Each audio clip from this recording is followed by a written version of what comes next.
Hey, what's going on, everybody? This is the Key Witness Media Podcast, and I'm your host, Kurt Maggs, in the building. What's poppin'? Yes. First, I would like to thank everyone who's been listening to the podcast, who's also been downloading the podcast, some of the people that have been just listening and being entertained and enjoy what I'm saying.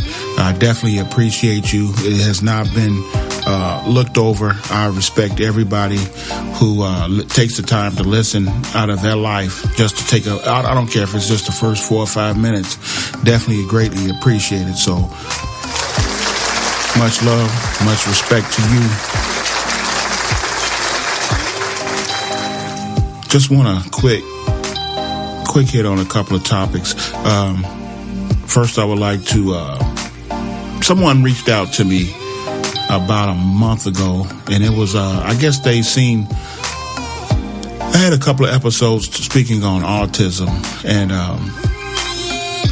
I was just kind of just messing around as far as the subject, because a lot of people don't know how serious it is, and that the numbers as far as the rate of children with autism is rising. And I seen a study today that they were talking about this vaccine that they're giving out now, that it could possibly cause autism. And the seriousness of it, people that don't deal with it don't understand it. And I remember years and years ago, someone told me that their son had autism. And so you kind of like feel for them, because, you know, you see some of the symptoms and the things that's going on. And then the more and more you listen and talk with them, and then, you know, you're like, wow, you feel sorry for them, because it's a definitely a difficult subject and a situation for anybody to deal with. But then when you're hit with it, you 100% and totally understand what they're talking about. A lot of times when you're not dealing with something, it doesn't really penetrate you the way it would the person that dealing with it at that time.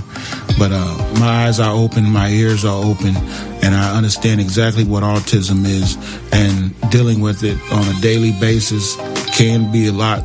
It can be a lot of pressure, some strain.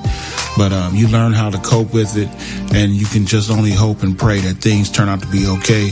So for anybody who's dealing with anybody with autism, special love and respect to you.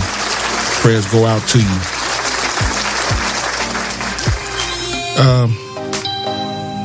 Just wanted to do a quick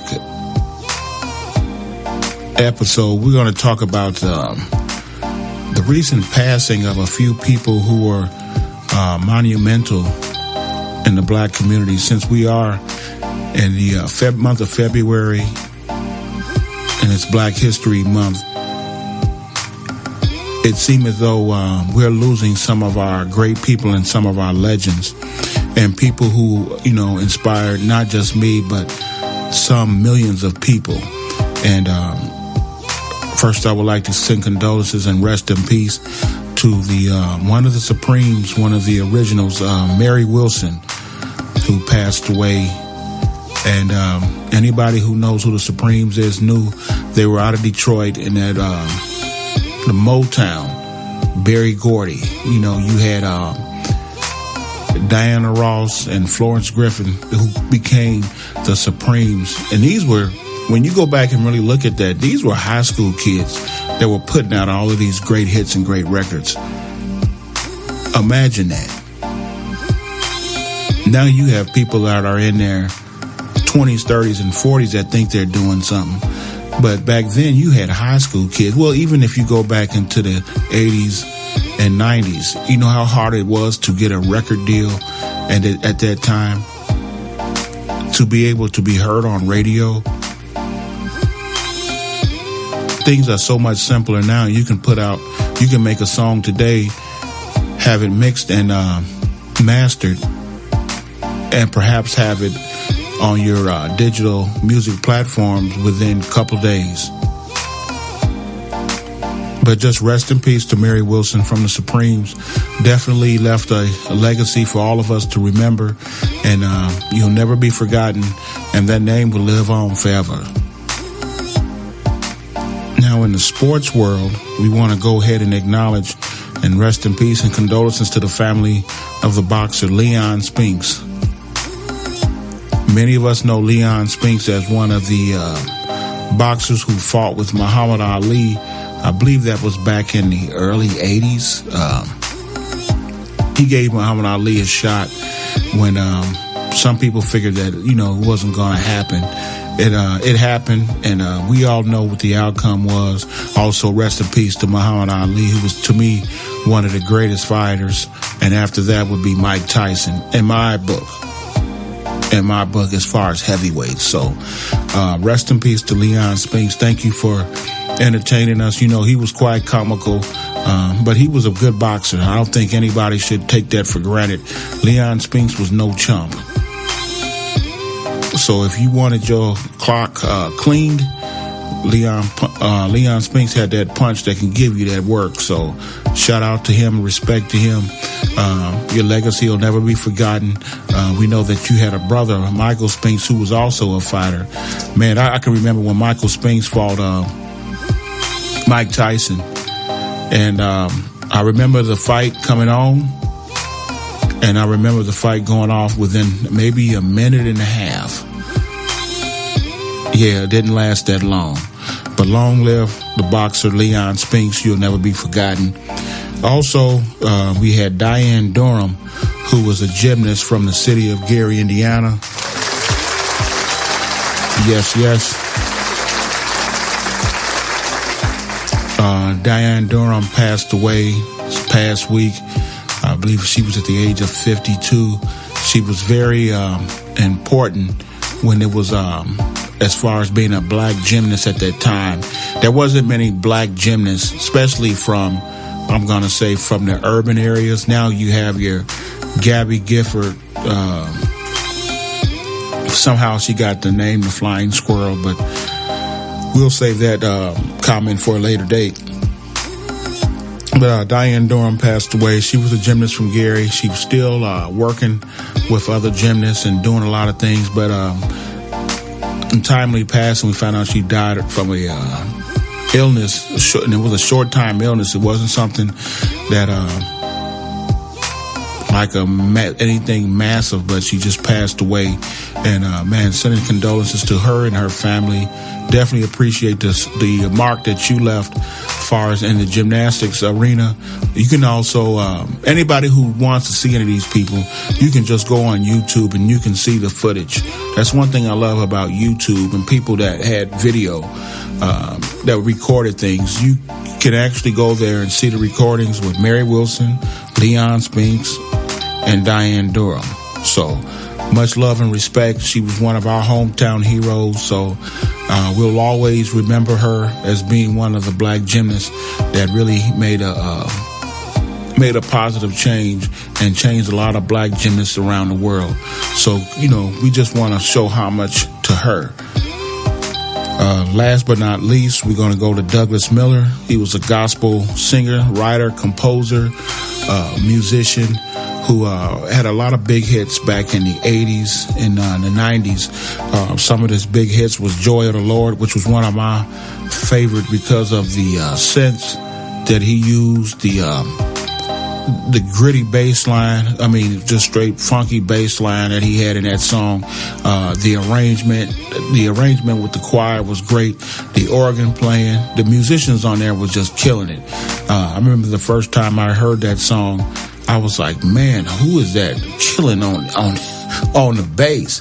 I think that was like one of the first times I really wanted to play the bass. And of course, I didn't do it. I went on and played the lead guitar because I figured it was a little bit more interesting than playing the bass. But now you got guys playing 6-string bass and sound like they're playing the lead. So just bass players trying to get some of that shine from a guitar player. That's all. But Douglas Miller also had another hit called Unspeakable Joy. Also, My Soul is Anchored. So there was a great loss in the gospel music community and also in the church, God in Christ, where I originally from. Church of God in Christ, who've known to put out a lot of great musicians and singers. And you'll be surprised of how many people that came out of the Church of God in Christ that you hear and listen to now who have a strong influence in the music industry.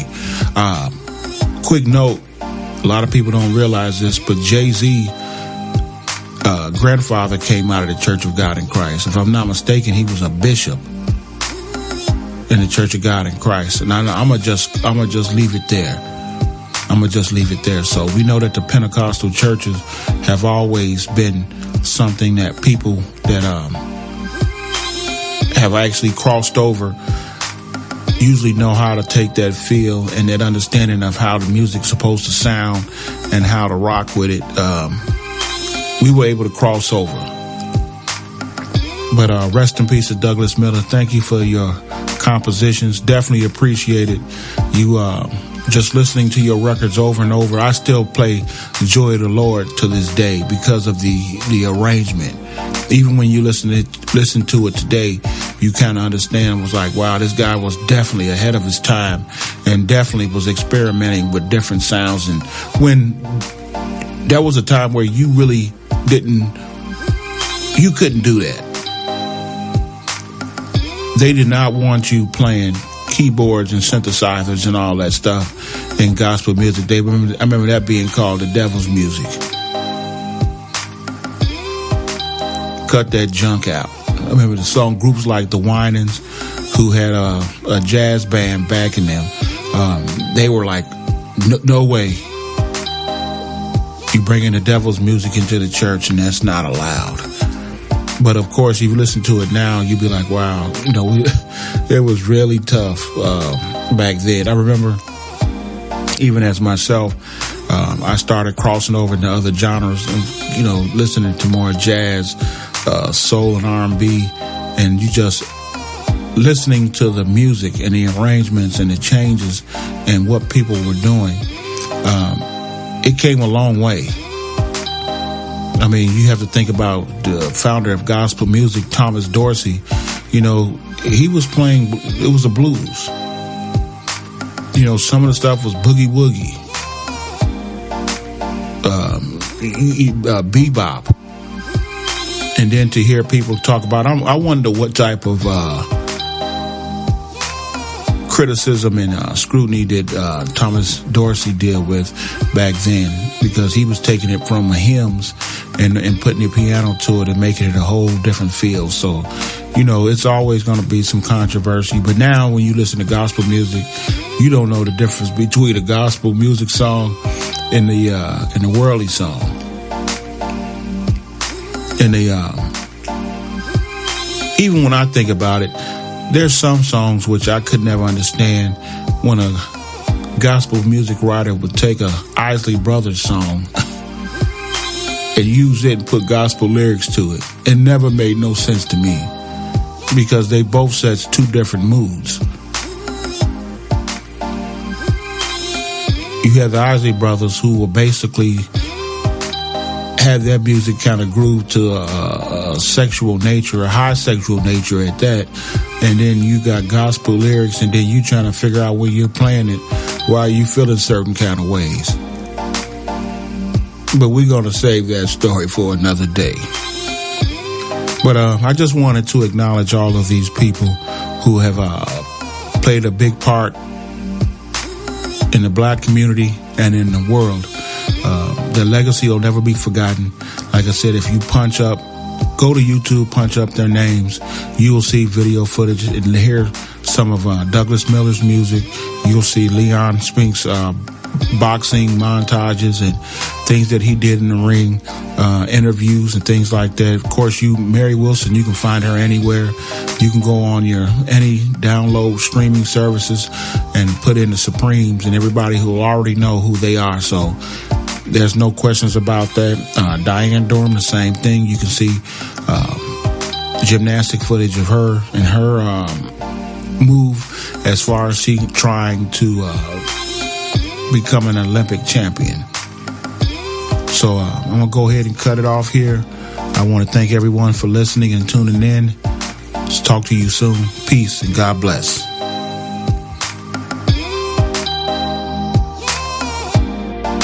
You're now listening to the Key Witness Media Podcast with Kurt Mack.